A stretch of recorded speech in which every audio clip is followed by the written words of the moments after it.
Haroldo Sánchez, sin reservas. Buenas noches, gracias por permitirnos entrar hasta sus hogares. Hoy me acompaña el Procurador de los Derechos Humanos, Jorge de León, para ponerlo en contexto sobre los últimos datos que se han registrado de la muerte de las 40 niñas en el Hogar Seguro Virgen de la Asunción.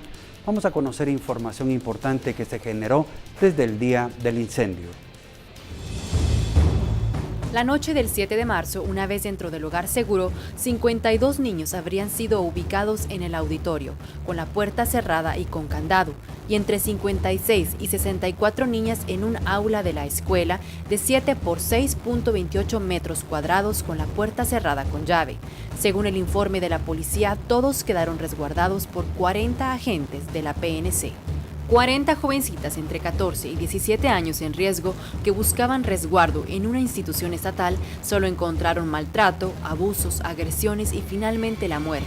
Según el último balance, en el lugar del siniestro fallecieron 19 jóvenes. Otras 11 murieron en el Hospital San Juan de Dios y 10 más en el Hospital Roosevelt debido a la gravedad de sus heridas. El San Juan de Dios recibió 17 víctimas en estado crítico. 11 fallecieron. 5 fueron trasladadas a Estados Unidos y una continúa en ese centro asistencial. De las 22 que ingresaron al Roosevelt, 10 murieron, 5 fueron dadas de alta y entregadas a la Procuraduría General de la Nación. 2 serán tratadas en Estados Unidos y una se quedó en cuidados intensivos en ese hospital. El procurador de la Niñez y Adolescencia de la PGN, Harold Flores, informó que 9 menores que fueron rescatadas están embarazadas y fueron trasladadas del Hogar Seguro Virgen de la Asunción a la Casa Hogar de Quetzaltenango.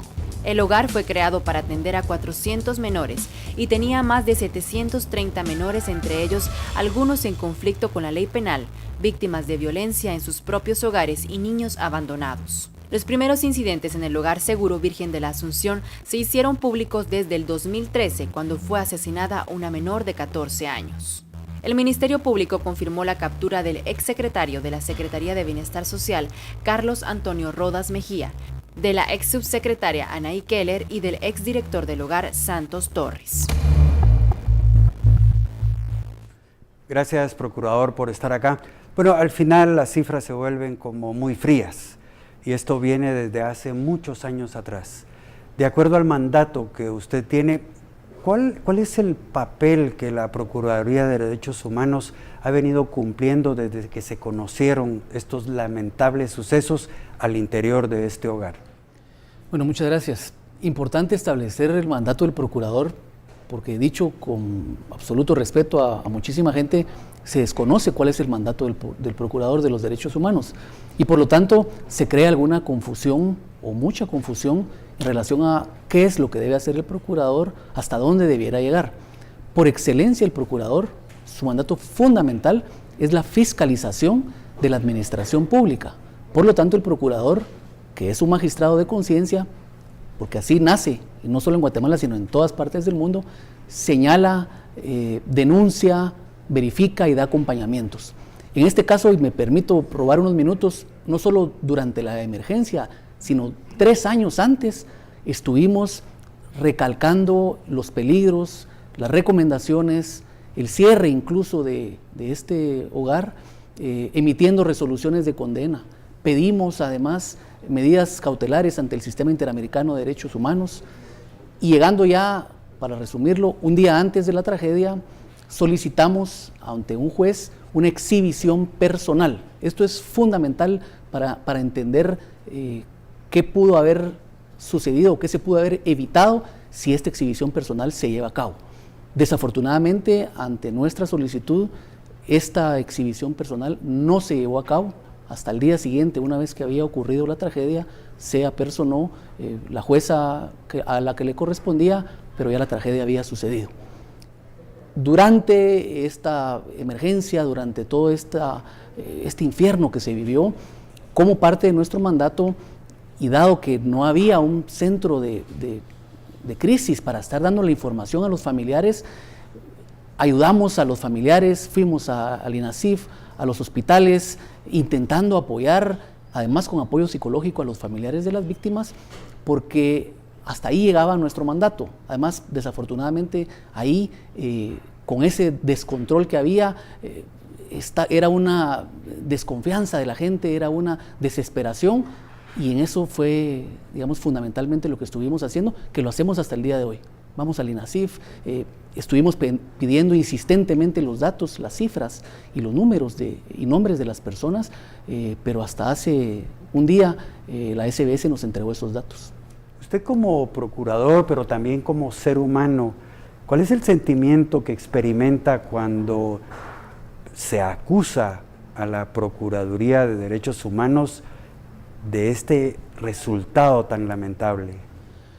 En primer lugar, el sentimiento de pesar, de frustración por las pérdidas de vidas humanas. Eso es, digamos, lo más lamentable para cualquier ser humano, no digamos como procurador, sino como ser humano.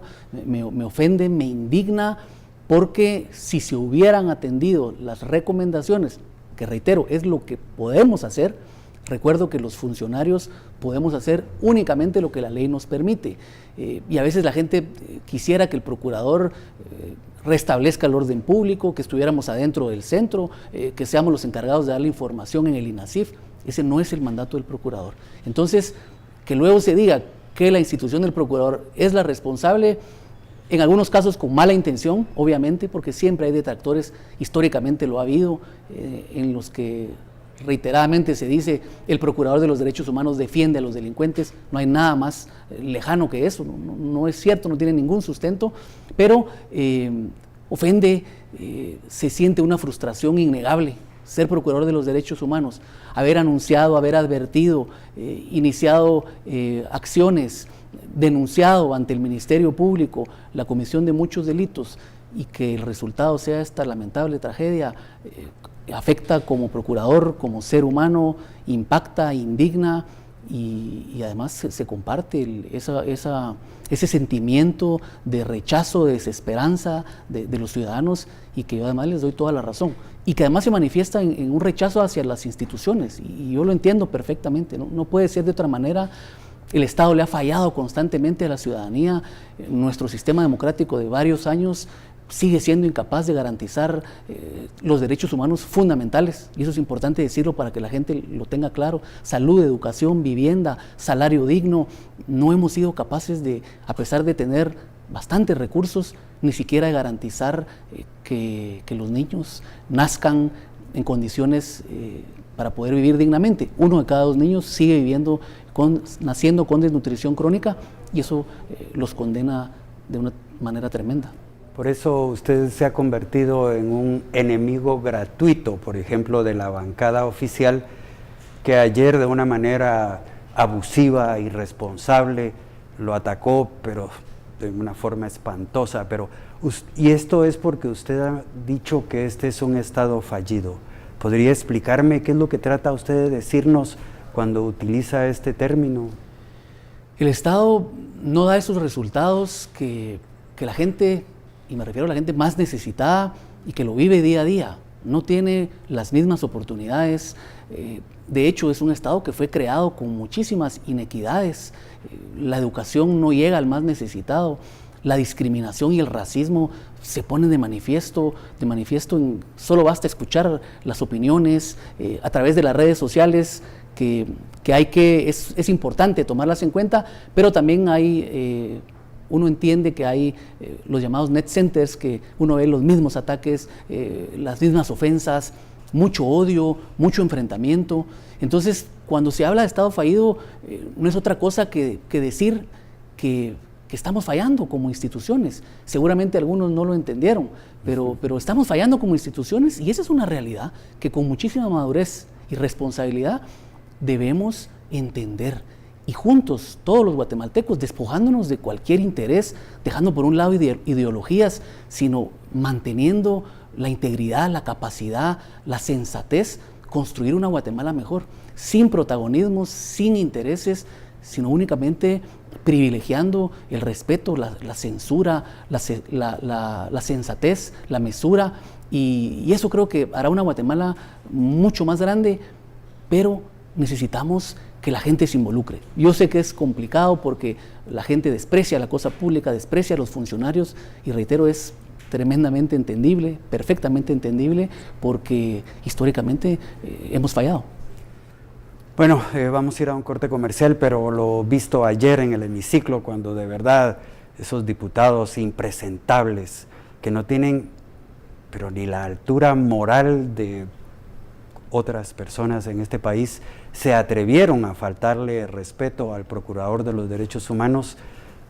Yo pienso que trataron de indilgarle a él una culpabilidad, a lo mejor, porque esa es mi opinión muy personal, para librar a su jefe, porque si uno ve responsabilidades en la cadena de mando, bueno, aquí hay un solo responsable, no él, no el procurador, jamás, jamás.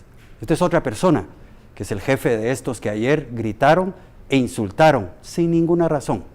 Vamos entonces ahora a este primer corte comercial.